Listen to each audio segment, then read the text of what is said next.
যুক্তরাষ্ট্রের ৫০% শুল্কের কারণে ভারতের কার্পেট শিল্প আজ বিপন্ন। এই অতিরিক্ত কর আরোপের ফলে কার্পেট রপ্তানি কার্যত থমকে গেছে, বন্ধ হয়ে গেছে উৎপাদন। যুক্তরাষ্ট্রে গত এক মাসে কোনো চালান পাঠানো সম্ভব হয়নি। সবচেয়ে বেশি ক্ষতিগ্রস্ত উত্তরপ্রদেশের ভাদোহী, যা কার্পেট সিটি নামে পরিচিত। এই সংকটে সবচেয়ে বেশি ক্ষতিগ্রস্ত হয়েছেন ভাদোহীর অভিজ্ঞ রপ্তানিকারকরা, যারা বহু দশক ধরে যুক্তরাষ্ট্রে কার্পেট পাঠিয়ে আসছেন। প্রতি বছর কোটি কোটি রুপির কার্পেট রপ্তানি করা এসব ব্যবসায়ী এখন কার্যত দিশেহারা। তাদের ভাষায়, ব্যবসা সম্পূর্ণভাবে আমেরিকান বাজারের উপর নির্ভরশীল।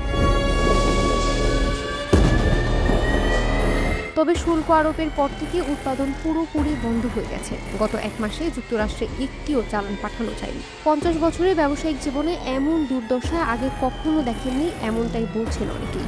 তাদের আশঙ্কা, দ্রুত সমাধান না হলে ভারতের কার্পেট শিল্প ধীরে ধীরে ধ্বংসের দিকে এগোবে। ডোনাল্ড ট্রাম্প প্রথমে ৭ আগস্ট ভারতের পণ্যের উপর ২৫% শুল্ক আরোপ করেন। এরপর ২৭ আগস্ট আরও ২৫% বাড়িয়ে মোট ৫০% উন্নীত করেন। তিনি অভিযোগ করেন, ভারত রাশিয়ার কাছ থেকে তেল কিনে ইউক্রেন যুদ্ধকে পরোক্ষ সমর্থন দিচ্ছে। এসব কারণেই এই শাস্তিমূলক কর। ভারতের কার্পেট শিল্প মূলত রপ্তানি নির্ভর। হ্যান্ডলুম, হস্তশিল্প, গার্ড দেওয়া, পার্সিয়ান সহ নানা ধরনের কার্পেটের যুক্তরাষ্ট্রে ব্যাপক চাহিদা রয়েছে, বিশেষ করে ঘরবাড়ি ও অফিসে ব্যবহারের জন্য।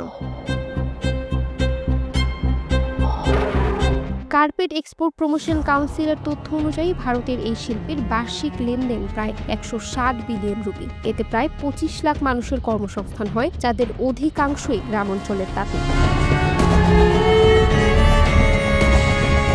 ভাদোহী হলো এই শিল্পের কেন্দ্রবিন্দু। দেশের মোট রপ্তানির ৮০% বেশি এখান থেকে আসে। প্রায় ১২০০ রপ্তানিকারক ও উৎপাদক এখানে রয়েছেন, যাদের মাধ্যমে প্রায় ১৪ লাখ মানুষ জীবিকা নির্বাহ করে। তাদের মধ্যে ৫ থেকে ৬% নারী রয়েছেন।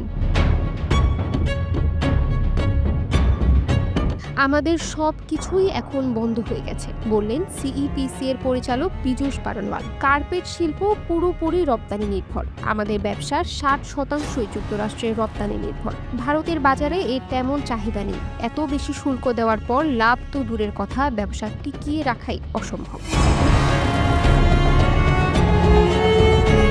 বারনওয়াল আরও জানান, এপ্রিলে ট্রাম্প ভারতের ওপর বাড়তি শুল্ক আরোপের ঘোষণা দেন। তখনও আশা ছিল ভারত যুক্তরাষ্ট্র আলোচনার মাধ্যমে একটা সমাধানে পৌঁছাবে। এখন এই শিল্প কার্যত লাইফ সাপোর্টে আছে। পাইকারি বাজারে যেখানে লাভের পরিমাণ মাত্র ৮ থেকে ১০%, সেখানে ৫০% শুল্ক দিয়ে ব্যবসা চালানো অসম্ভব। এই শিল্প বাইরে থেকে ছোট মনে হলেও বাস্তবে লাখ লাখ মানুষের জীবিকা এর সঙ্গে জড়িত। এটি মূলত কুটির শিল্প ভিত্তিক, যেখানে রপ্তানিকারকেরা গ্রামীণ তাঁতিদের কাছ থেকে অর্ডার অনুযায়ী কাজ করিয়ে থাকেন। তাঁতিরা সাধারণত বাড়িতে বসেই হাতে তৈরি কার্পেট বুনে থাকেন এবং দৈনিক মজুরির ভিত্তিতে পারিশ্রমিক পান।